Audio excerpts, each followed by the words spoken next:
Cakapje, Voiceout, Voiceout, Cakapje, Voiceout, Voiceout. Cakap je lah.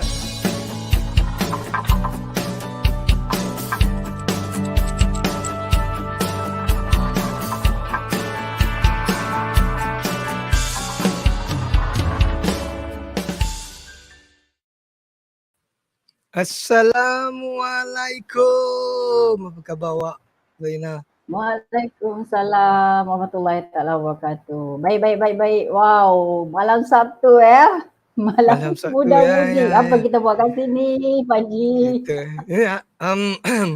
Kita adalah cerita nanti. Ada cerita. Alhamdulillah, Pasal ada cerita lah sebab tu kita muncul. Baik, how are kita you? pasal doktor. Baik. Okay, Alhamdulillah. Sihat walafiat. Yeah, guys out there, you all dekat luar sana. Macam biasa, Panji akan cakap, please like, tag, share this live video. And comment. And comment. Yes. Betul. Yes, your comment and your question. Tag your friend. 2-3 tag your friend and let them know that we are live now and we are talking about what, Zaina, today? What's our topic? Okay, our topic ni tentang vaccination. So to vax or not to vax. Jadi seperti biasalah di Voiceout Cakapje ni, kita akan berbincang tentang satu lagi isu yang macam tak habis-habis lah isu ni sejak daripada 2020 sampai ke hari ini tentang isu vaksinasi. So to vax or not to vax. Jadi kita tak nak gaduh-gaduh lah pada hari ini.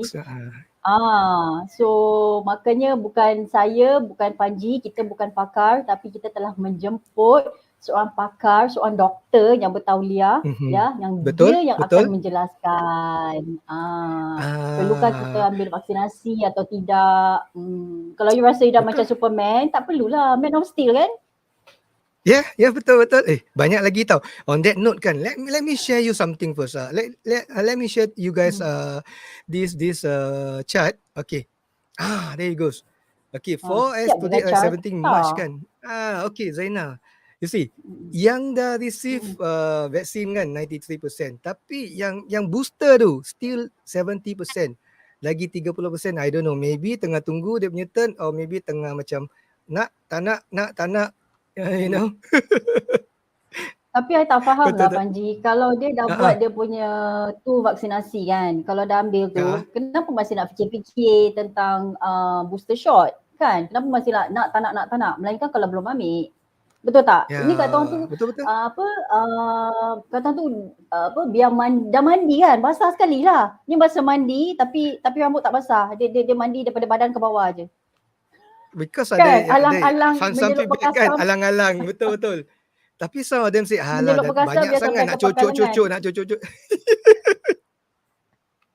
Ada yang cakap nanti lepas booster apa pula lepas tu nanti jadi tak habis-habis nak kena booster shot, lepas tu nanti yes betul. Jadi sama macam ada sampai jadi political issue tau.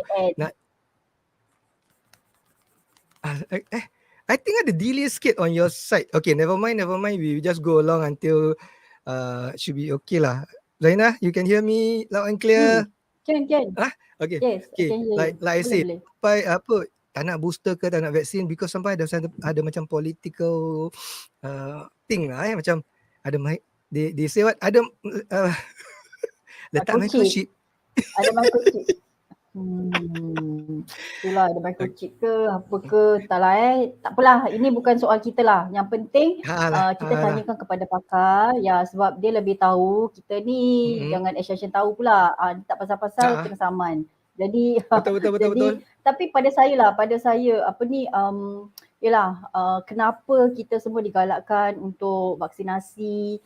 Sebab mungkin ada bertanya-tanya lah, adakah ini memang untuk kesihatan ataupun demi melindungi kan keluarga kita yang tersayang kan. Kadang-kadang bukan sebab kita tapi kita nak melindungi kita punya keluarga, anak-anak kan.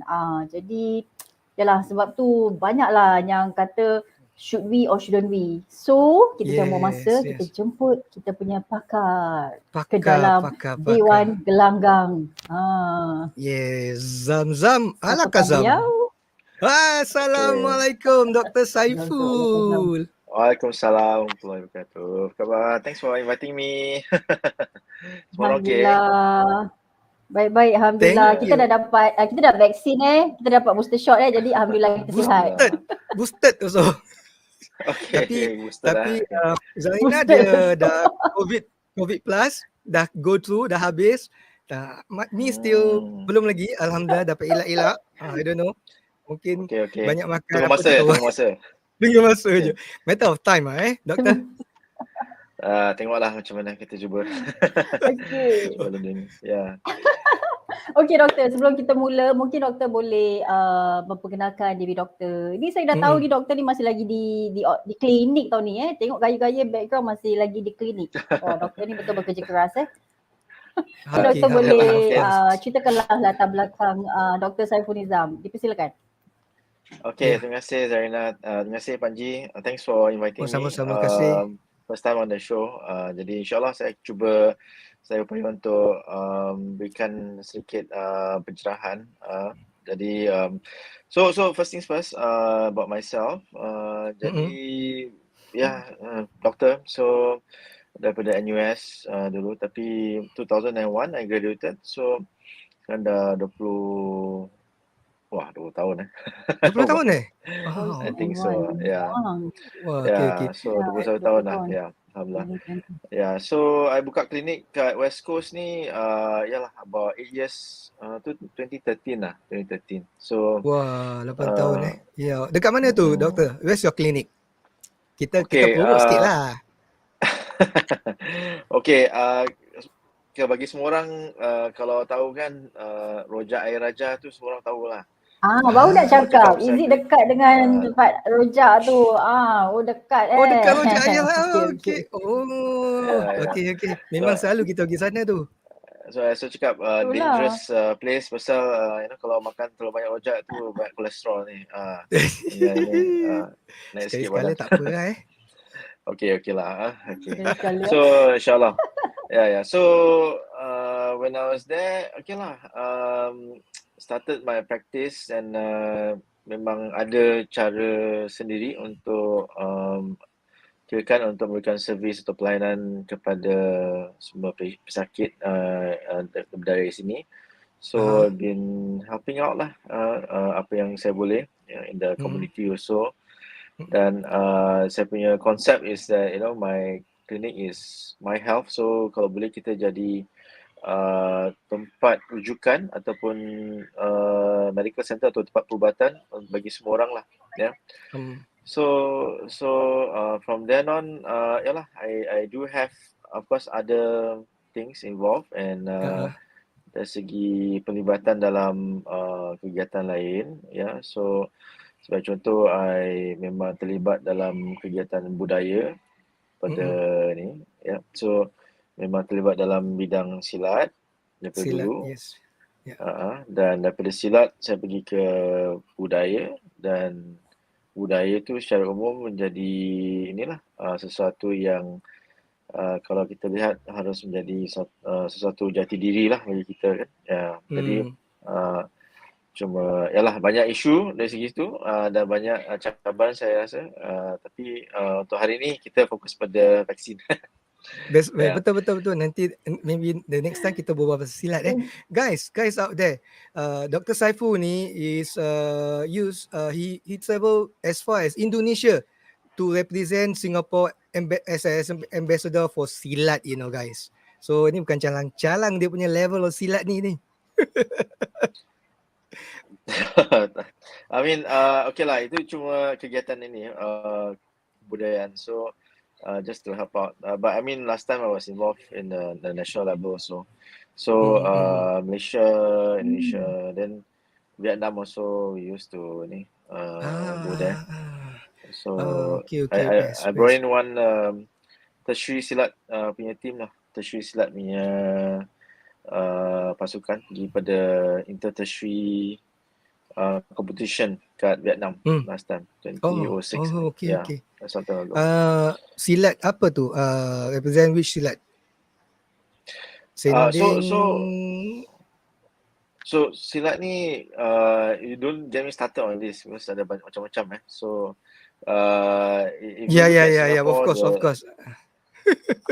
Nanti there's podcast ni dah disilat punya documented I membuat think silat. about documented I think Kan about Zainab? 40-50 silat styles Wow. Okay. That will so be 40-50 for another styles. So podcast.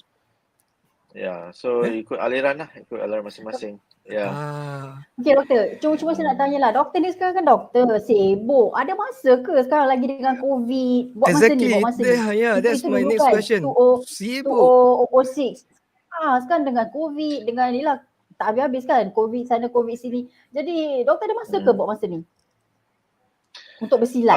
Masa tu, yalah, kita cuba aturkanlah masanya kan. Seperti saya kata, masa lagi. this one is Masa lagi aktif. my family motto ni, kita buat dia kan, bukan dia buat kita. So that's the tu dia.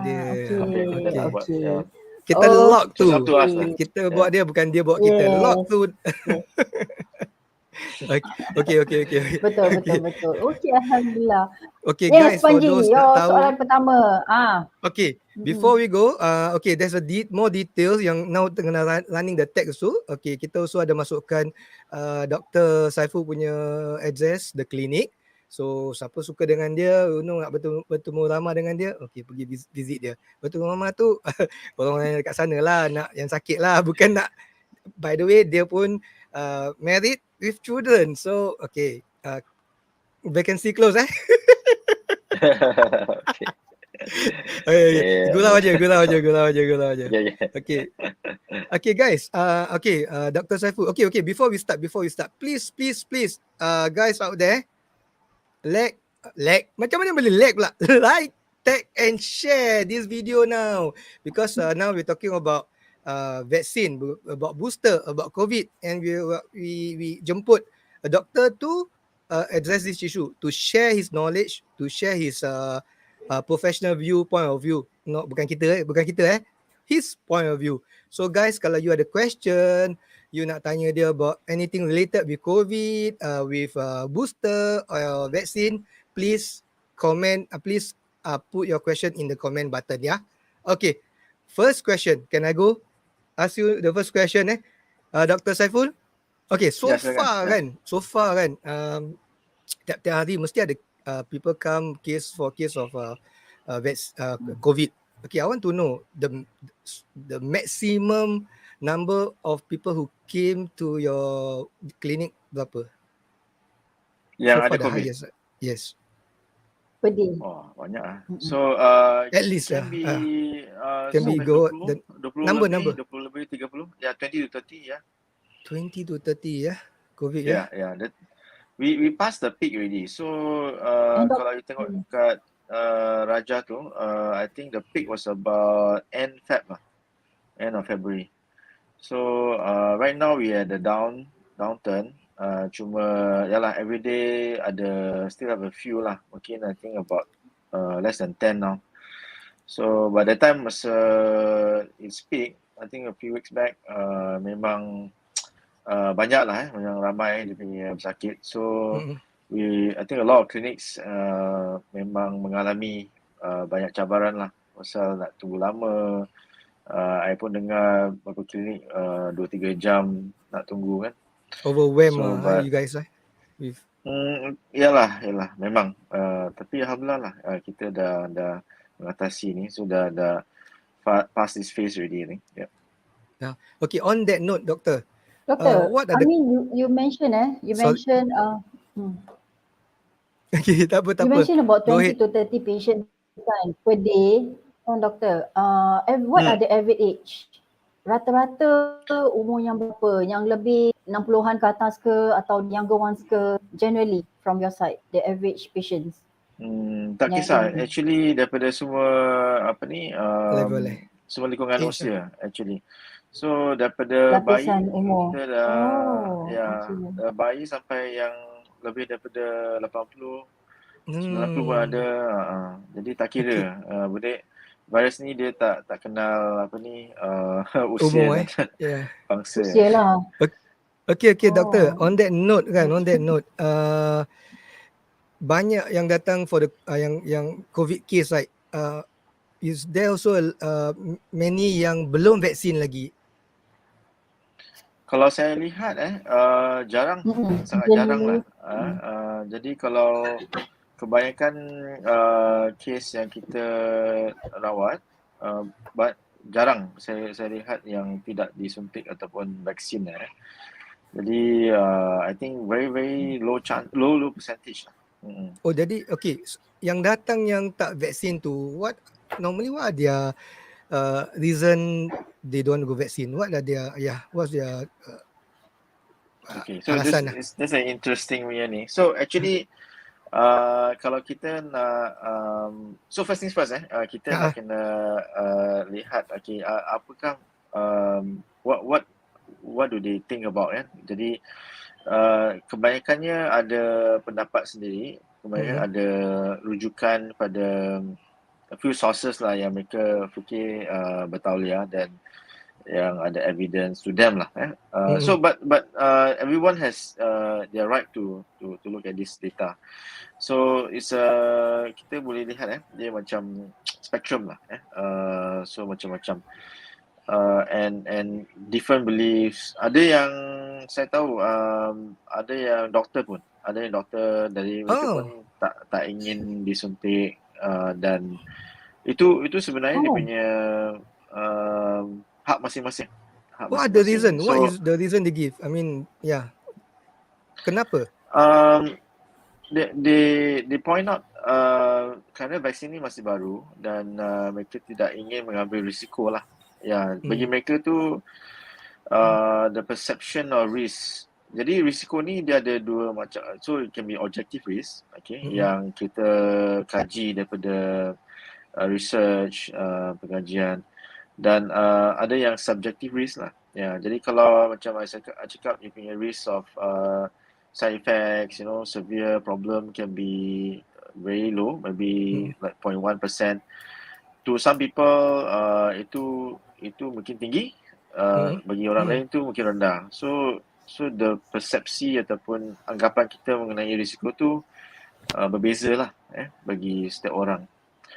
So ada jadi isunya yang saya lihat di sini, mereka ada pendapat masing-masing dan mereka sangat pegang pada pendapat mereka tu dan sampai tidak ingin untuk buat vaccination lah. Okay. Adakah sebab-sebab atau alasan yang macam kelakar tak? Ada tak? Tadi saya ni baru dengar ada cakap vaksin tu ada ada microchip lah. Itu saya jangan dengar lah. So agak-agak kalau dia ada microchip tu dia boleh control lah kita. Is it?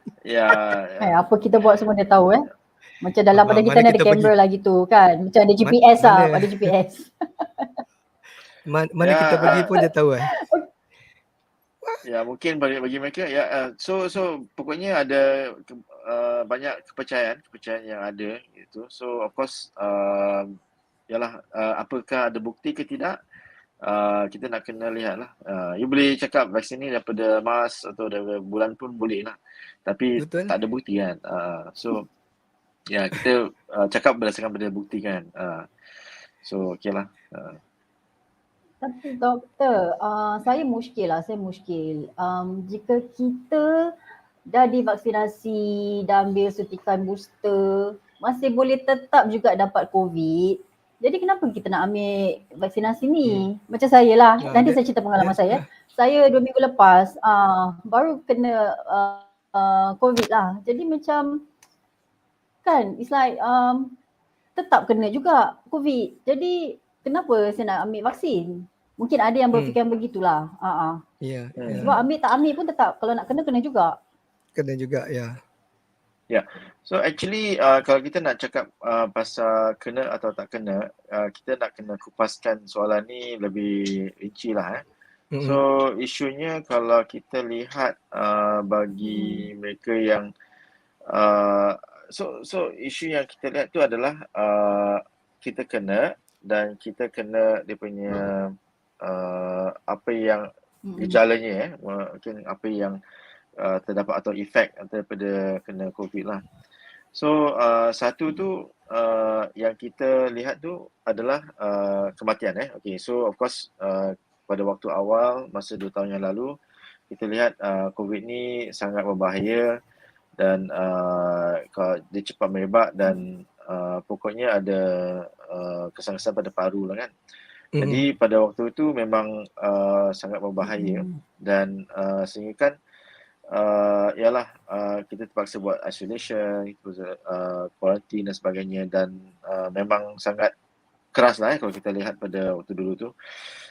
Jadi kalau kita lihat pada dia punya kena dengan side effects ataupun dia punya efek daripada virus ni, vaksin ni sebenarnya dapat kurangkan dengan kita punya the severe side effect and even kematian, okay, dan sudah dibuktikan lah, at least about if you consider kalau kita bandingkan dengan yang belum disuntik dan tak disuntik, dia dapat kurangkannya at least 10 sampai 20 kali kurang untuk apa ni daripada orang yang belum disuntik. So kalau kita cakap pasal nak dapat atau tak dapat, okay, itu lain perkara pasal kalau kita analyse kita lihat sebenarnya bagaimana virus tu merebak. Dia very interesting dari segi macam mana dia masuk ke dalam kita punya sel dan sebagainya. Jadi dia makan proses. Jadi walaupun suntikan ini pada awalnya memang sangat berkesan bagi varian yang awal, tapi sekarangnya mungkin kurang berkesan untuk mencegah daripada infection, tapi dia memang masih dibuktikan untuk mencegah daripada gejala-gejala yang sangat berbahaya lah, yang macam masuk ICU, macam paru-paru, radang paru-paru sebagainya, pneumonia dan sebagainya lah. So memang dibuktikan dan I think kalau kita bandingkan, kita cakap apakah senjata yang kita ada untuk melawan ini, saya rasa tidak lagi ada lah. Tidak ada selain daripada vaksin ini. Sekarang memang ada obat-obatnya, dah mula keluar obat. Cuma sekarangnya vaksin tu yang paling berkesan untuk mencegah lah. I think that would be what I would say. Yeah. Tapi when you say obat tu bukan obat prevent COVID kan? Is to minimize the suffering kan? To minimize the pain lah. Dia obat yang kita ada sekarang ni dia untuk kurangkan dia punya the multiplication rate, meaning dia punya virus ni dia merebak dalam badan kita kan. Jadi dia hanya boleh kurangkan dia punya multiplication rate dalam badan kita. So it's used dia gunakan untuk COVID yang sangat apa ni yang tahap yang tinggi lah dia punya ni. So at any point of time the never stated vaccine prevent COVID, booster prevent COVID. Betul? Ya dia tak cakap. Kita berharap lah kan. But last time it doesn't mean like that. You know why I ask? Because macam tu lah, back to Zarina punya question. Kita vaksin tak vaksin pun kena COVID. So ada orang sebab macam tu lah, buat apa nak ambil? Tak ambil kena, ambil kena. So now tapi bila dah dengar doktor punya penjelasan, baru saya lebih memahami. Maknanya sekarang dia punya kesan tu tak adalah sampai kesan tahap kematian kan. Dan kita pun tak payahlah macam dulu bila kena je semua panik pergi ICU kan. Macam ni sekarang kalau kena pun kita cuma perlu duduk rumah. Kalau tak serius sangat kan, kita cuma just stay at home. Pastikan tiap hari kita buat test, which I went through that phase lah. So I find that it's bearable lah. Macam saya pengalaman, saya cuma demam pada hari pertama. Lepas tu tak ada demam, tapi batuk, sakit tekak, okay lah, which is bearable. Dan cuma badan saya agak lemah lah untuk 3 hari lepas tu. Macam rasa lemah. Macam nak tidur je. Lagipun macam Betul, suami awak cakap, senyap kalau tak last macam week. ni, kalau tak Senyap. sakit, kalau tak boleh diam. Okay, nasib baik Alhamdulillah. Semua cakap, Zarina kenapa senyap? Satu minggu Saya cakap, senyap. senyap. Okay. Alhamdulillah saya sembuh. Alhamdulillah, yes. Tapi asalnya you pun tak ada nak call ke, nak tanya khabar ke kan? Hey. Jadi kawan pun ada. Okay. Backstage. Tanyalah khabar. Okay. Okay. Kita ni Yes. itulah selalu. Okay. Doktor. Yes. Yeah. Okay. So basically the statement where people say buat apa nak vaksin tak vaksin pun kena. Dia orang tak pernah declare that this vaccine booster never stop COVID. It's only to minimize the suffering that you going through. Even ada yang tak suffer, so ada yang tak just tested positive at home, relax, goyang kaki dah masuk dalam rumah, that's it. Orang serve. Betul. Best, Betul. Yeah, I think the ni isunya bagi mereka yang usianya yang dalam yang bagi mereka yang warga emas lah. I think the major issue is bagi mereka yang mungkin lingkungan usia 80 tahun ke atas. I think di situ yang message ataupun kita nak melindungi mereka. Walaupun kita ni mungkin masih usia yang bagus dan sebagainya. Jadi kalau kita kena, tapi tak semestinya kita benda ni tak merebak kan kepada mungkin mak bapak kita. Jadi so I think that's the main thing lah. Macam mana kita mencegah benda ni daripada merebak pada keluarga kan. Okay, Doctor, sebelum we move on, we got a question from Madam Midah Kai. Okay, let me show you. Okay, salam Dr. Nizam. Why do we still need to be inoculated to the immunity T cells already developed against the virus? Boleh? Okay, so so maybe we can talk about so thanks for the question, Ramina. Terima kasih. So I think the main thing is that let's talk about immune system. Okay, the immune system is very interesting and very complex also. Then we know that we have antibodies. Okay, so how are these antibodies being produced? Yes, some of them are used by the T cells. And then, so basically, what's happening is that we are producing antibodies, right? Okay, from the white blood cells. Okay, so the white blood cells, they have many different types. Okay, and different types also produce different antibodies and things like that. So, so if you are not vaccinated, then this virus is new. Then, that's the reason why we are vaccinating lah, okay, which is to produce the antibodies to fight and prevent infection and to prevent severe infection actually. So to answer the question, the vaccination is needed because you are trying to reduce down the severity of the virus lah. So then there's some people talk about natural immunity, and then what if you get then so the studies have shown dari segi pengajian, if you get actual COVID dengan versus the vaccine, actually, so yang mana satu yang lebih efektif kan? Actually it's been shown yang kalau kita gunakan vaksin tu, it's actually better immune response. Dia memang dah design, dah dikaji dan dibentuk kan untuk supaya badan kita tu respond better, to produce better antibodies rather than natural punya type of infection.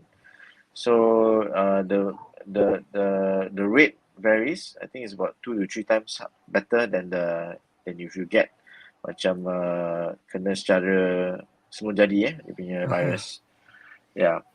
So I hope that answered the questions. Okay, actually vaccinated. Actually, she added this. Okay, let me read. Because its evidence shows those who exposed to SARS years back still has its immunity to the date. Betul ke? Okay. So first things first, this one is a interesting infection, Okay, so it's real time, okay. So first time in dalam kita punya history, I think mungkin the last time got major was COVID 2004, but then a major pandemic macam gini kan hasn't been around for like 100 years lah. So waktu benda ni berlaku dan at that point of time 2 years back kita belum ada anything, okay. So you can argue just benda ni merebak, we got nothing to do, then it's okay lah, then semua orang ada natural immunity. That's one point of view, but because we do have the research and technology sekarang, then we should do something about it lah. So that's why we have all this research and it's real time. So research, if you talk about research, usually dia ambil masa 2-3 tahun, of data, kind of thing. Before kita nak keluarkan macam vaksin ataupun medicine atau obat. So but this one was done, if you look at how they developed this vaccine, it was based on previous technology and new technology also, okay. So mRNA vaccine versus the older form of technology yang basically that Sinovac uses, but at the end of the day they were using it, and people are still finding out more new things about this virus and how effective it is.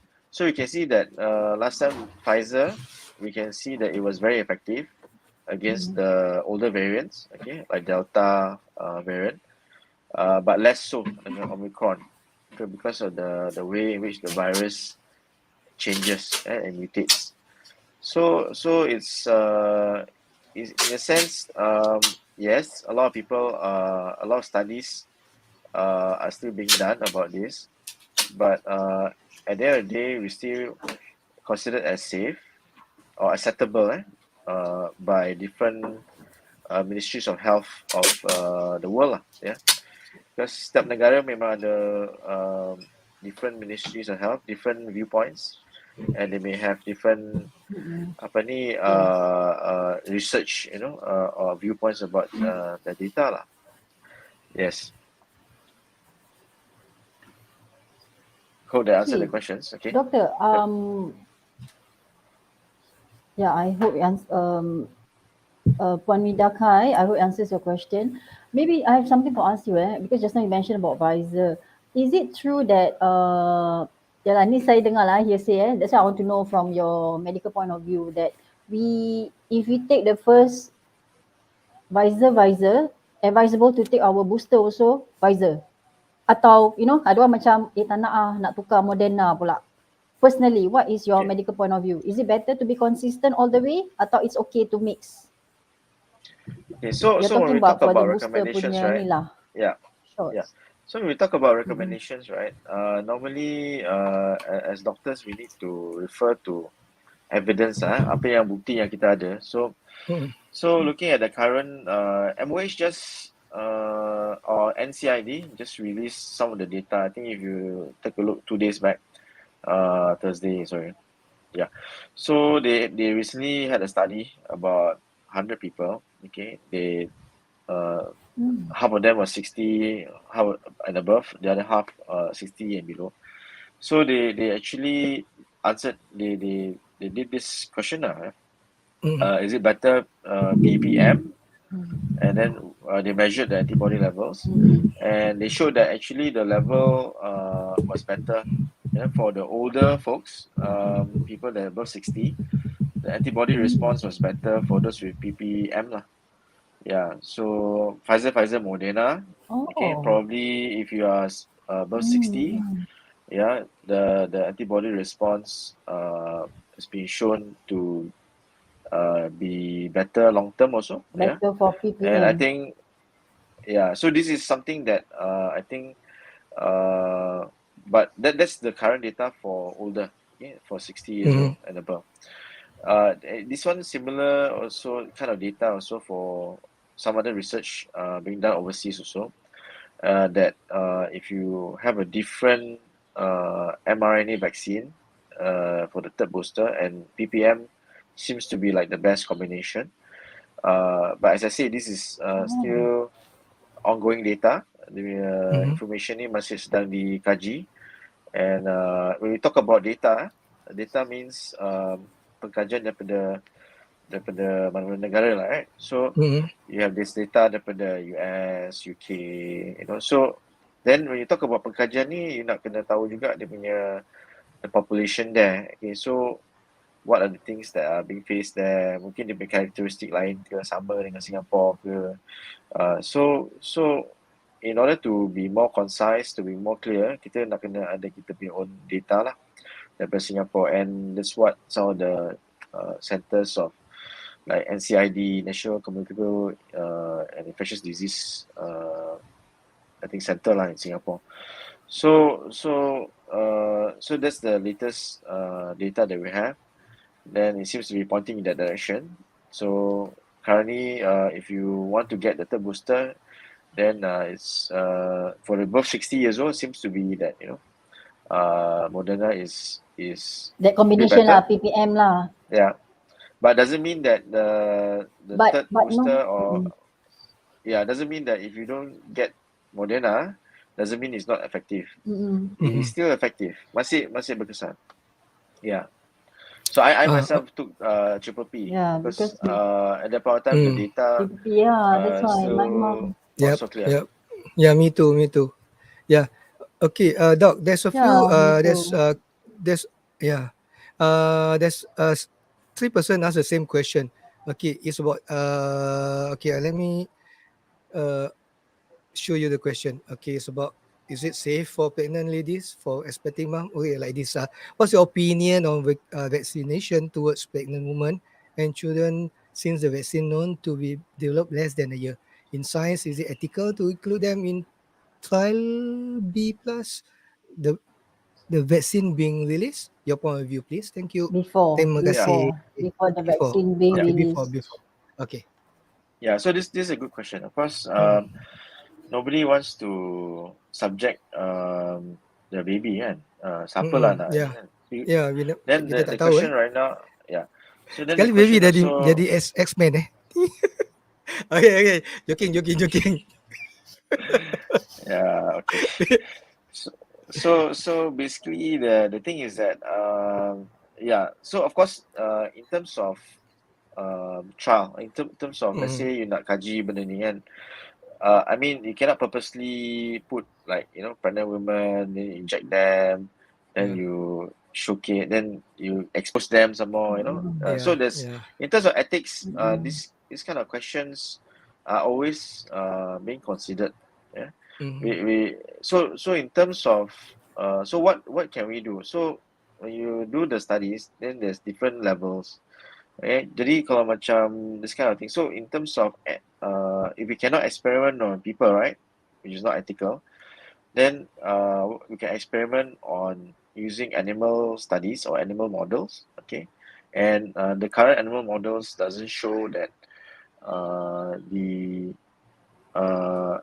the virus or the vaccine itself has an increased level of risk. So that's why it's considered as safe.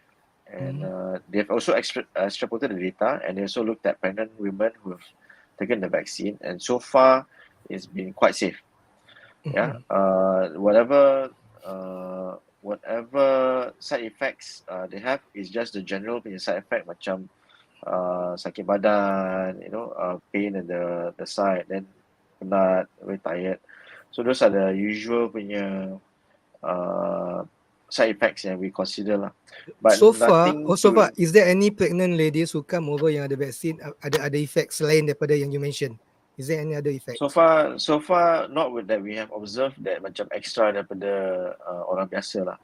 So in fact the issue is that if you get COVID during semasa time hamil, actually the study or the observation is that there's an increased risk of miscarriage.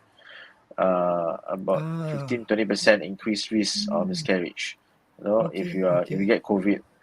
Then also about macam whether it affects the baby's growth also, there is some data seems to be out there, that COVID itself may cause issues, but it's still apa ni, this is something that that's why we advise atau the Ministry of Health and many centers of authority in the world, they say that it's safe to take during pregnancy lah.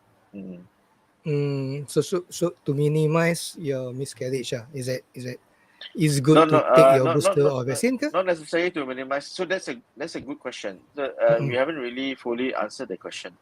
The question is that we wish kita tahu that kita semua want to know the full extent of this what happens after you get COVID and things like that. The frank answer is some of this data is only 1 or 2 years old.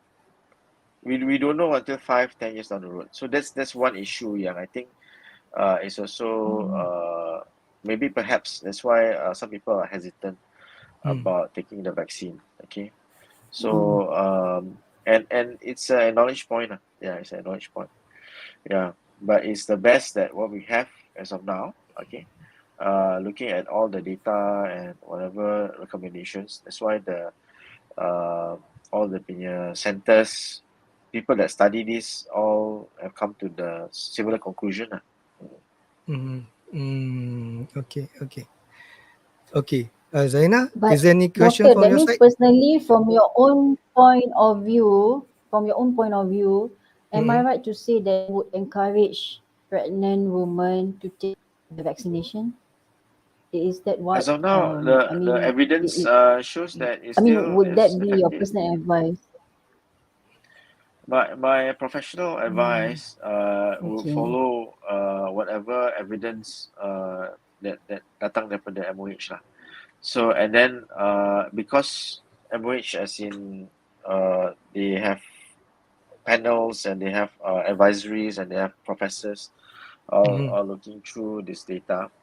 Some of them my classmates also even, so and they have put forth the recommendation, and dia ada sebab tau daripada from this recommendation. So they have based on this data, this and that data, that kind of thing. So from then our professional advice is always to do the list, do no harm.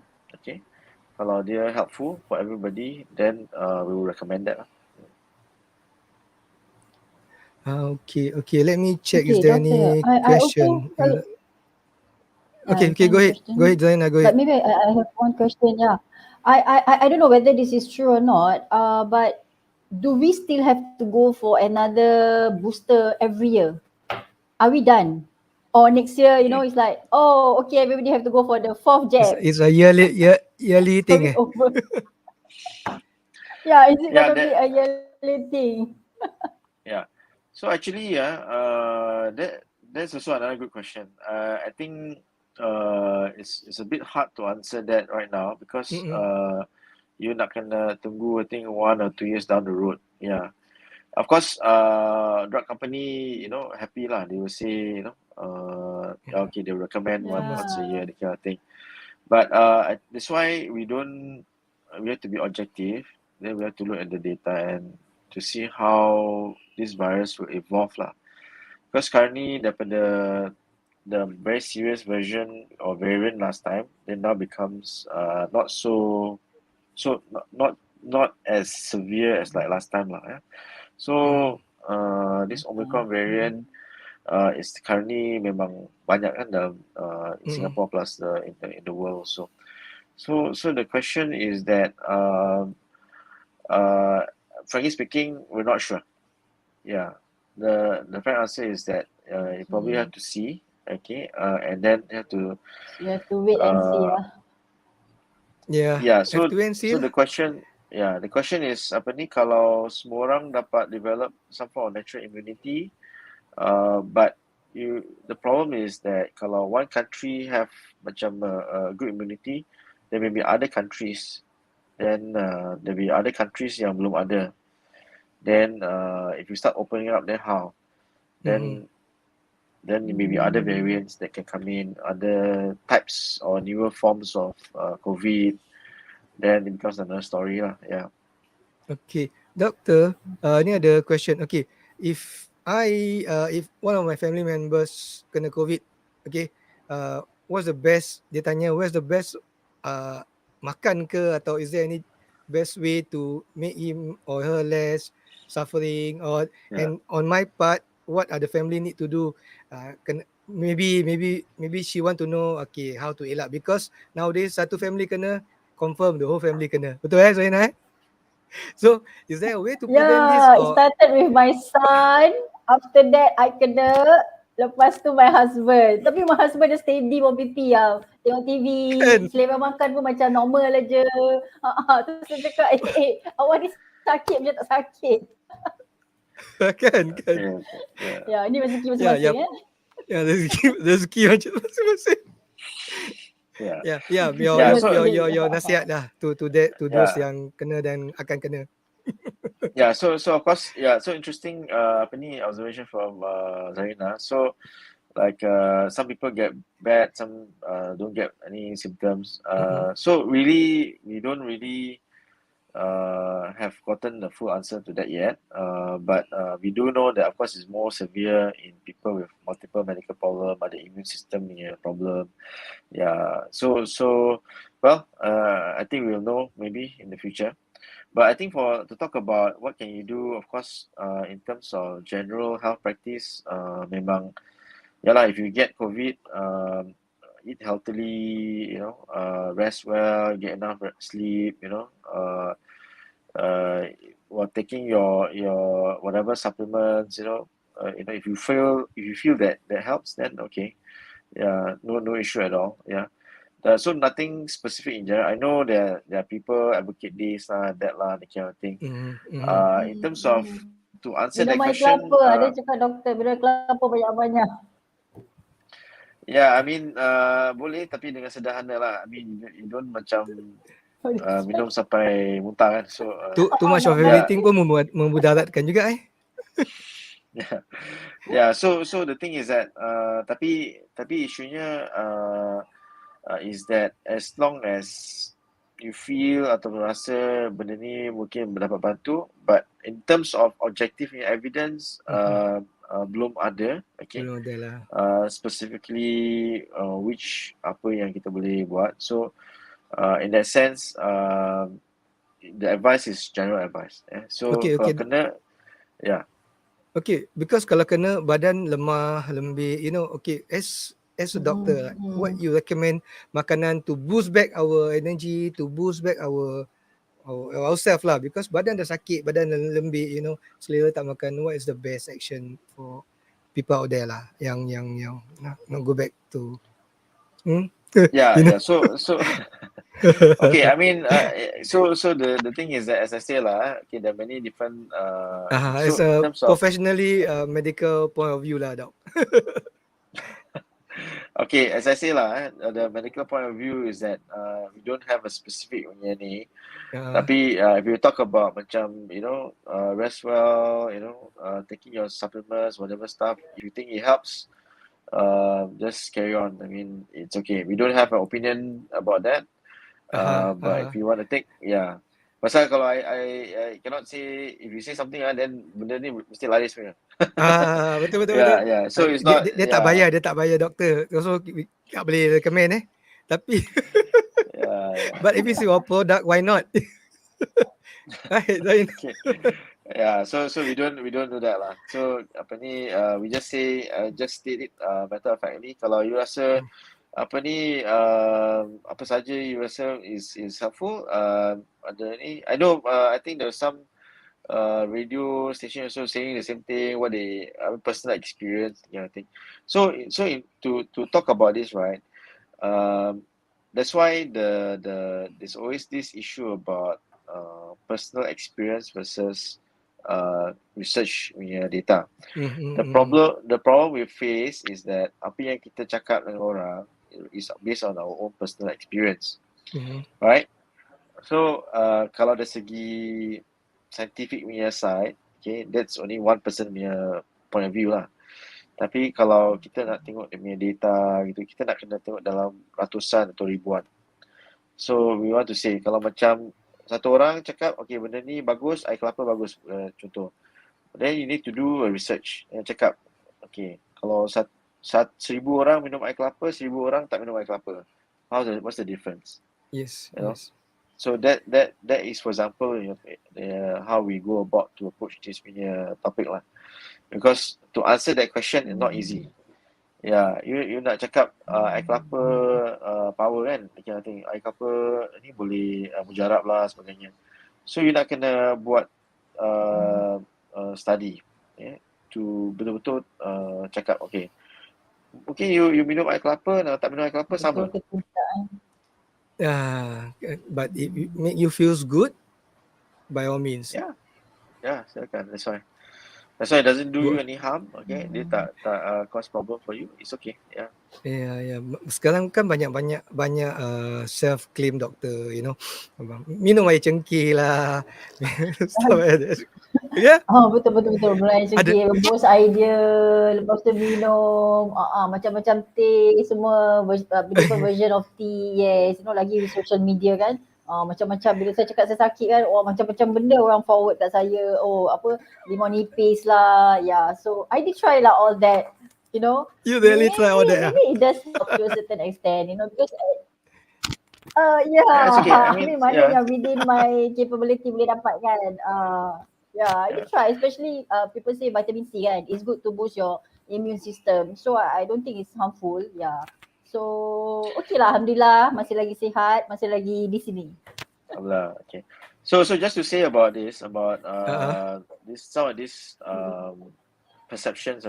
So for example, vitamin C, it used to be that we used to recommend, but then after a while, there was some research also that says that kalau kita makan terlalu banyak vitamin C boleh menyebabkan batu karang dalam ginjal.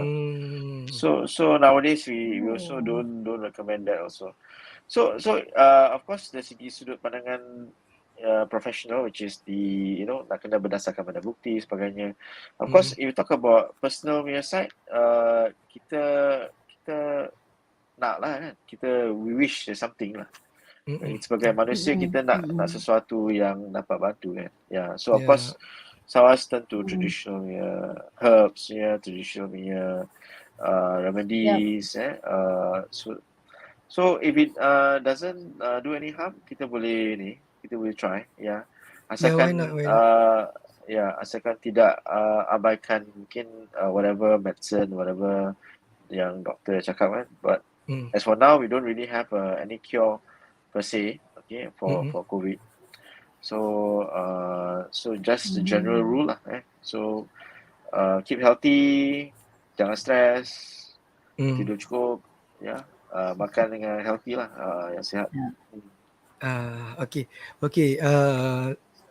Zaina, is there anything else on your side? Ada question from your WhatsApp, everything?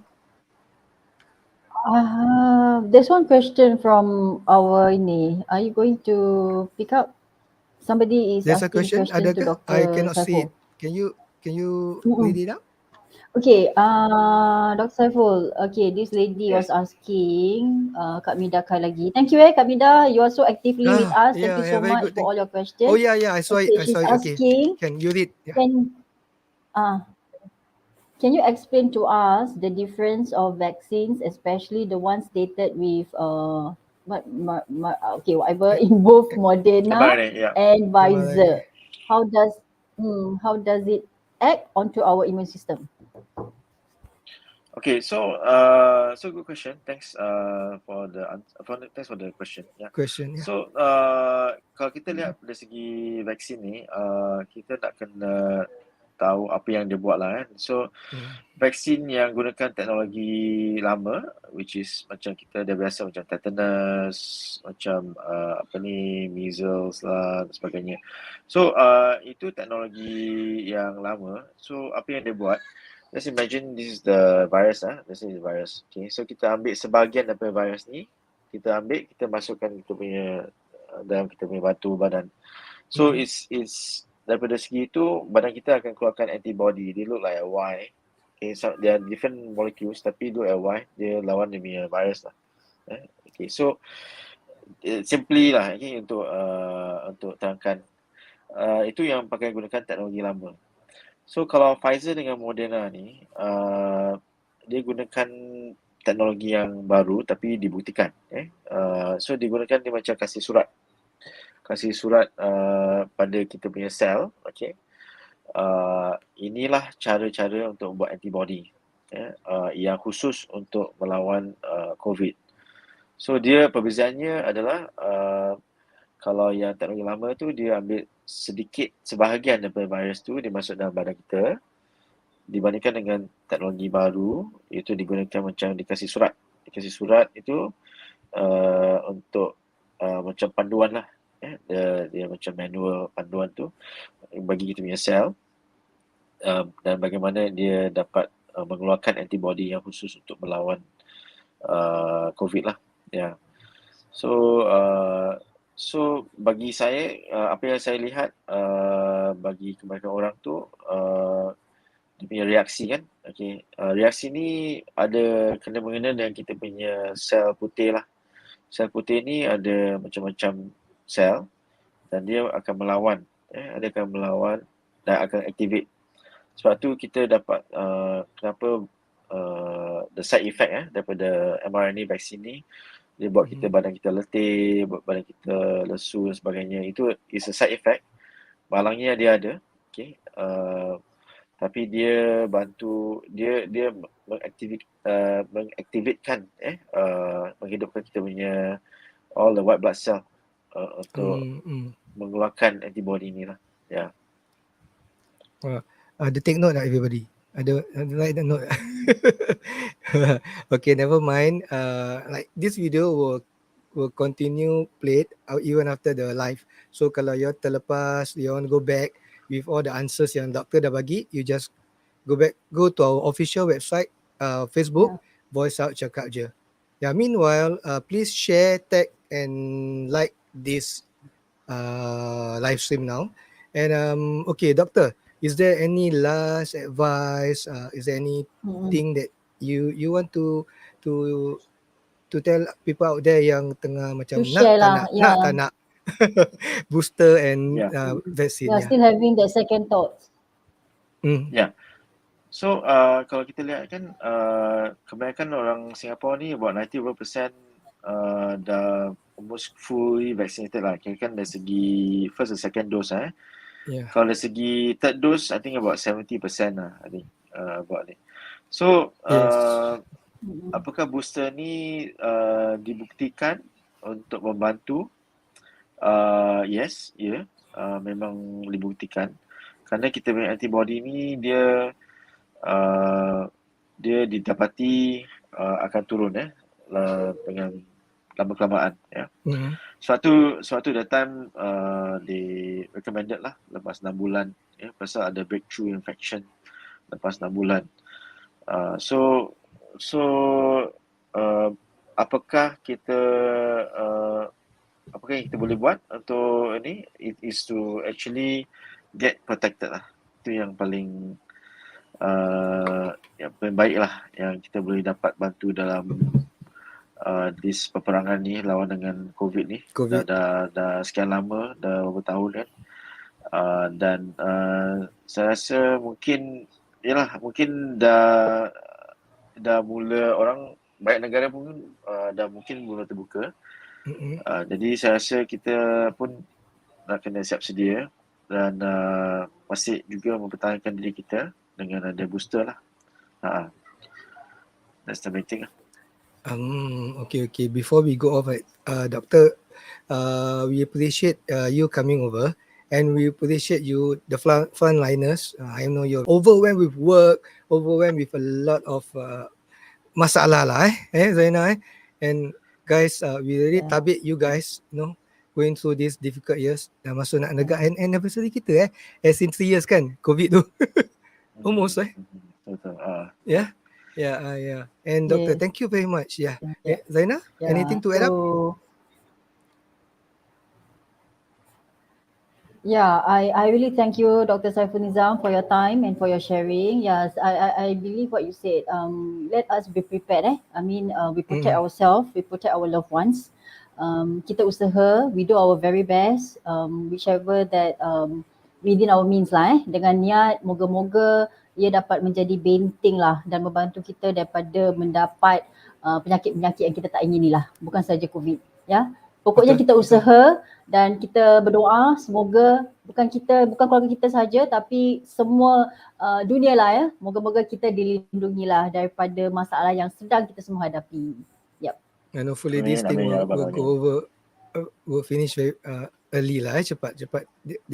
Go away. Yes. Betul. Yeah. And thank you Dr. pun kita dah ada pendinding lah. At least. Yeah, betul.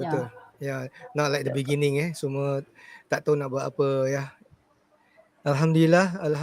Thank you very much for being with us, Dr. Saiful. And guys, kalau you guys nak contact Dr. Saiful, later I will also post his his contacts, clinic contacts bukan personal contacts. Contact number. Our Dr. Saiful ni dia tak ada Facebook. So for those on the website So yeah. So for those yang tinggal dekat West Coast, dekat Air Raja, I think Dr. Saiful will be more than happy. You are so near to meet him. Anda bila masa lah. Maksudnya anda dekat dengan Dr. Saiful punya klinik. Dan yes. Klinik beliau di 501 West Coast Drive. Yes. Ya, cik tak sempat baca Okay, Doktor. Sama-sama kasih and thank you very much. And hopefully we can come out another topic. If there's a need, no problem kan, Doktor? Yes, pada masa akan datang. InsyaAllah. Okay, thank you. Alhamdulillah, thank you. Guys, please thank you so much. Yes. Thank you so much for coming on board and see our video.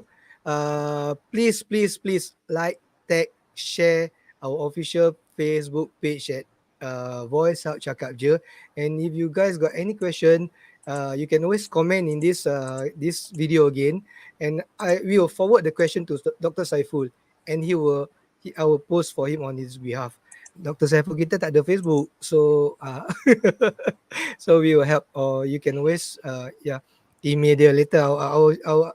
You can I don't know, is there any way we can contact you, Dr. Saiful? Professionally lah. Boleh. I mean, of course you can go through the Google. You can just look there and then we can send a message there also. Through Google also. Okay. You can. Boleh. My Health Medical Clinic kan? My Medical Center. My Health Medical Center. Okay. Later I'll post the punya details on the comment button tu, comment section tu. Okay, thank you very much, Dr. Saiful. Okay, thank you everybody out there. Selamat stay malam. safe, be Good night. safe. And Assalamualaikum. Assalamualaikum.